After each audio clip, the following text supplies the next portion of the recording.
ಭವ್ಯ ರಾಮ ಮಂದಿರದ ಉದ್ಘಾಟನೆಗೆ ಇನ್ನು 9 ದಿನಗಳು ಮಾತ್ರ ಬಾಕಿ ಇದೆ. ನಿಮ್ಮ ಪಬ್ಲಿಕ್ ಟಿವಿಯಲ್ಲಿ ರಾಮನ ಹೆಜ್ಜೆ ಗುರುತಿನ ಕುರಿತಾಗಿ ಸ್ವಾರಸ್ಯಕರ ವಿಚಾರಗಳನ್ನು ತಿಳಿಸೋ ಕೆಲಸವನ್ನು ನಾವು ನಿರಂತರವಾಗಿ ಮಾಡ್ತಾ ಇದ್ದೀವಿ. ಕರ್ನಾಟಕದ ಕೊಪ್ಪಳದ ಬಗ್ಗೆ ಅಂತೂ ನಾವು ಹೇಳೋದು ಸಾಕಷ್ಟಿದೆ. ಬಿಕಾಸ್ ರಾಮನ ಬಂಟ ಹನುಮಂತ ಜನಿಸಿದ ಸ್ಥಳ ಕಿಷ್ಕಿಂಧೆಯ ಬಗ್ಗೆ ಅಂತೂ ಸಾಕಷ್ಟು ಇತಿಹಾಸವೇ ಇದೆ. ಆ ಪೌರಾಣಿಕ ಹಾಗೂ ಐತಿಹಾಸಿಕ ಸ್ಥಳದ ಬಗ್ಗೆ ಒಂದಷ್ಟು ಮಾಹಿತಿ ನಿಮ್ಮ ಮುಂದೆ. ಶ್ರೀರಾಮನಿಗೂ ಕೊಪ್ಪಳಕ್ಕೂ ಇದೆ ನಂಟು. ಕಿಷ್ಕಿಂಧೆಯಲ್ಲಿದೆ ರಾಮನ ಹೆಜ್ಜೆ ಗುರುತು. ಹೌದು, ಶ್ರೀರಾಮ ಮಂದಿರ ಉದ್ಘಾಟನೆ ಕೊಪ್ಪಳ ಜಿಲ್ಲೆಯ ಜನರ ಸಂತಸವನ್ನ ಇಮ್ಮಡಿಗೊಳಿಸಿದೆ. ರಾಮನಿಗೂ ಕೊಪ್ಪಳಕ್ಕೂ ಅವಿನಾಭಾವ ಸಂಬಂಧ ಇದೆ ಅನ್ನೋದಕ್ಕೆ ಮತ್ತೊಂದು ಕುರುಹು ಪತ್ತೆಯಾಗಿದೆ. ವಾಲಿ ಸೈನ್ಯ ಮತ್ತು ಸುಗ್ರೀವ ನಡುವೆ ಯುದ್ಧ ನಡೆಯುವ ವೇಳೆ ಕಲ್ಲು ಬಂಡೆಯ ಪುಟ್ಟ ಕಿಂಡಿಯ ಮೂಲಕ ಬಾಣವನ್ನ ಬಿಟ್ಟಂತಹ ಸ್ಥಳ ಗಂಗಾವತಿ ತಾಲೂಕಿನ ಆನೆಗೊಂದಿಯಲ್ಲಿದೆ.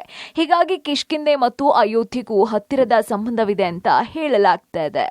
ಕರ್ನಾಟಕದ ಕೊಪ್ಪಳ ಜಿಲ್ಲೆಯ ಗಂಗಾವತಿ ತಾಲೂಕಿನ ಚಿಂತಾಮಣಿಗೆ ಭೇಟಿ ನೀಡಿ ಮೊದಲ ಬಾರಿಗೆ ಆಂಜನೇಯನ ಭೇಟಿಯಾದ ಸ್ಥಳ ಅಂತಾನೆ ಹೇಳ್ಬೋದು.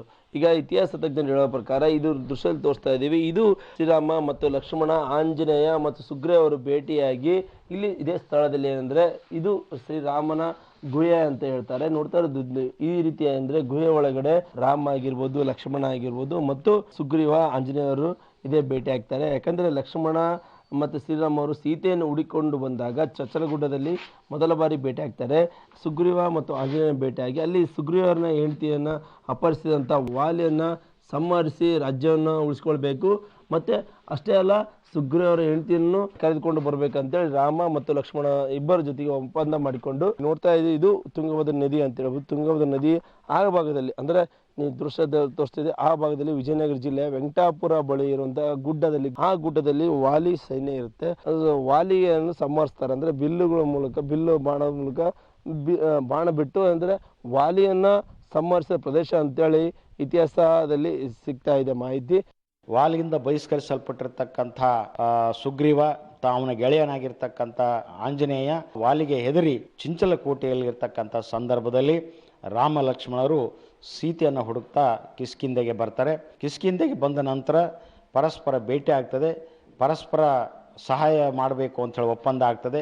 ಹೌದು, ತುಂಗಭದ್ರಾ ನದಿ ದಡದಲ್ಲಿ ವಾಲಿ ಸೈನ್ಯ ಮತ್ತು ಸುಗ್ರೀವ್ ಹನುಮಂತರ ನಡುವೆ ಯುದ್ಧ ನಡೀತಾ ಇರುತ್ತೆ. ಆಗ ಆನೆಗುಂದಿಯಲ್ಲಿರುವಂತಹ ಕಲ್ಲು ಬೆಟ್ಟದಲ್ಲಿದ್ದಂತಹ ರಾಮ ಕಲ್ಲು ಬಂಡೆಯ ಪುಟ್ಟ ಕಿಂಡಿಯ ಮೂಲಕ ಬಾಣವನ್ನ ಬಿಟ್ಟು ವಾಲಿಯನ್ನ ಹತ್ಯೆ ಮಾಡ್ತಾನೆ. ನಂತರ ಸುಗ್ರೀವನಿಗೆ ಕಿಷ್ಕಿಂಧೆಯ ರಾಜ ಸಿಕ್ಕುವಂತೆ ಮಾಡ್ತಾನೆ. ರಾಮನ ಕೊಡುಗೆಯನ್ನ ಮರೆಯದಂತಹ ಸುಗ್ರೀವ ಮತ್ತು ಹನುಮಂತ ಮುಂದೆ ಸೀತೆಯನ್ನ ರಾವಣನಿಂದ ಬಿಡಿಸಿಕೊಂಡು ಬರುವುದಕ್ಕೆ ರಾಮನಿಗೆ ಸಹಾಯ ಮಾಡ್ತಾರೆ.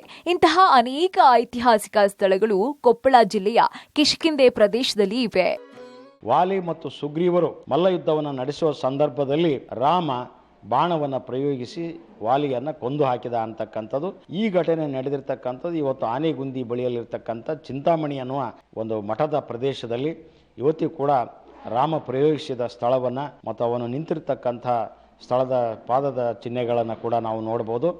ರಾಮಾಯಣದ ಈ ಹಲವು ಪ್ರಸಂಗಗಳು ಈ ಅಂಜನಾದ್ರಿ ಮತ್ತು ಕಿಷ್ಕಿಂಧೆಯ ಪರಿಸರದಲ್ಲೇ ನಡೆದಿರುವುದನ್ನು ಸ್ಥಳ ಪುರಾಣಗಳು ವಿಷದಪಡಿಸುತ್ತವೆ. ಇನ್ನು ಕಿಷ್ಕಿಂಧೆ ಮತ್ತು ಅಯೋಧ್ಯೆಗೂ ಹತ್ತಿರದ ಸಂಬಂಧ ಇದೆ. ಇದನ್ನ ಐತಿಹಾಸಿಕ ಹೆಜ್ಜೆ ಗುರುತುಗಳು ಸಂಬಂಧವನ್ನ ಸಾರಿ ಸಾರಿ ಹೇಳ್ತಿವೆ.